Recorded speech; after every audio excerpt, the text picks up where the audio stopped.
This is a short video about galvanic corrosion.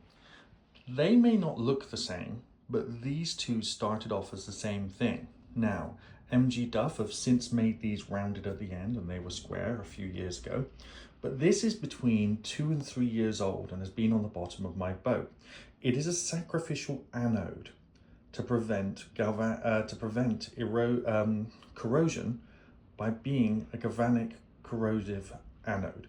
What this does is basically oxygen is going to bond to this and this before it bonds to my rudder, my brass propeller, and all the other parts of my boat, which, could rust. It's a sacrificial coating, a bit like having galvanized chain link fence or galvanized part in your car. The bodywork and paneling on most modern cars is galvanized before it's painted. So if there is any chance of corrosion, the zinc in the galvanized field comes off first. This is a massive lump of zinc.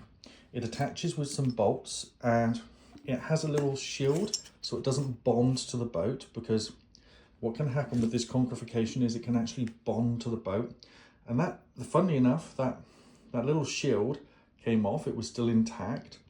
You can see some of the paint from the boat has come off here onto this as well, because when it was painted, this has been on for at least, I think, 3 years, but they are the same metal. This is heavier than that one, even though it's reduced in size, because the oxygen, the zinc oxide, it seems to be heavier than the normal one. I think maybe this one's got a tiny bit on it, but this one's volume has shrunk significantly, if I can show you from the side.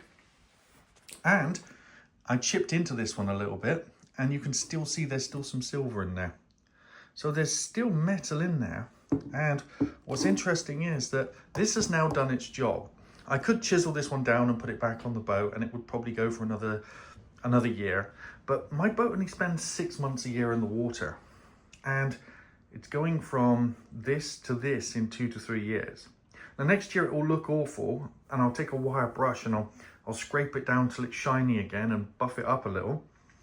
But at the end of the day, its job is to look like this. This is not an error, this is reality, and it stops the rust on this piece of, even stainless steel rusts in the sea. The salt environment is not good to anything. But there you go. That is what happens to your boat's anodes over a couple of years. And they're not cheap. This amount of zinc costs between 20 and 40 pounds, depending on where you buy it. That's the way. Boat. Bring out about another 1,000, it would appear, every time you need to fix something, so everything costs money.